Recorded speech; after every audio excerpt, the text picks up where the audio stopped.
Hello friends, today in this video I will show you how to change product key in Windows 11. So firstly click on start. Now guys, click on this gear icon for settings. Now in this system, scroll down and click on activation. Now here you will see activation state, and also guys you can change product key, so just click on change.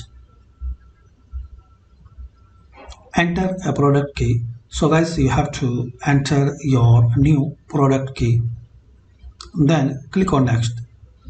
Your product key should be in an email from whoever sold or distribute Windows to you, or on the box the Windows DVD or USB came in.